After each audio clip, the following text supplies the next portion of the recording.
Hi guys, Chris here from Cowboy Rugby. What a game this morning. The All Blacks are back. No, I don't think anybody would have put money on such a big win for them after last week's defeat. Really amazing. I was putting together a video highlighting all the All Blacks' little mistakes and the errors and moments of dominance by Argentina. I'll be putting that out later, hopefully later today or tomorrow. But huge turnaround. Everything I highlighted, they fixed. TJ Perinaro was taking a couple of steps from the rucks and getting charged down. That wasn't happening anymore. All Black locks and Lucy's weren't getting lifted to take the kickoffs. Mark Talia was catching the ball, getting hammered back, putting the All Blacks under pressure in their own 22-meter area. That was changed. They fixed that. Worked on their exits. They were trying to run the ball quite a bit from their own 22-meter area, trying to be a little bit too expansive, maybe more Super Rugby flair than Test match rugby. And they worked on that. Their exits were fantastic, putting the ball out. They were guilty of not putting the ball into touch a few times and allowing Argentina to run back at them. This time, all of those kicks were going out. That was good to see. And just the Lucy stepped up in a big way. Blackadder had a fantastic game. Came in for a lot of criticism last week. Artie Sevilla went missing last week. This week, he was just everywhere. Big carries, turning the ball over, a lot of big tackles.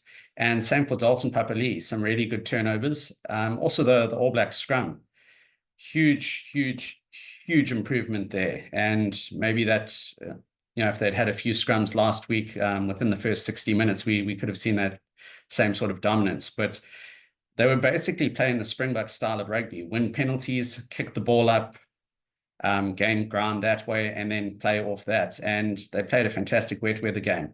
Bowden Barrett and McKenzie were clinical in their execution, putting kicks in, forcing the Argentinians to play with wet ball, which resulted in knock-ons, and then you'd get the scrum and then another penalty and rinse and repeat. They just kept doing the same thing.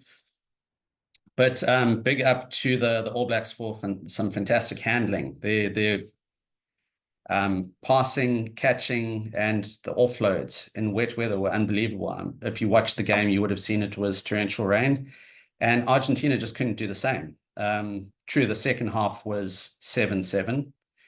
They tied there, but in that first half, they just blitzed Argentina and left them shell-shocked. They didn't know what to do. They were trying their same tactics from last week: quick ball at the ruck, little offloads, a lot of dummy runners, passes back to create space on the outside, as well as running everything back off the kicks. But there were a few changes to the All Blacks tactics, which nullified that. First off, they didn't drop as many players back as they had before.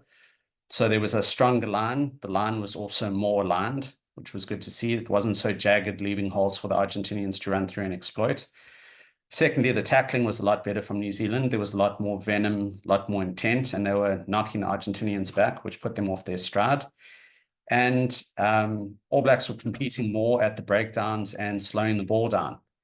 So yeah, I think All Blacks have given a big wake-up call to the rest of the teams in the Rugby Championship. The Wallabies and the Springboks know that they're going to be in for a bit of trouble there when they're up against them. And Argentina have to go back to the drawing board. Their game relies on pace, on their loose forwards being dominant. And this week, Kremer, although he was playing at lock, and Matera were shut out of the game. And possibly it was a mistake by the Argentinians, by Contepomi, to put Kremer at lock. But yeah, Argentina need to go back, work on their wet weather handling, and come back stronger, because it's not always going to be dry pitches and running rugby. Let me know what you guys think in the comments and hit that subscribe button. Thanks, guys.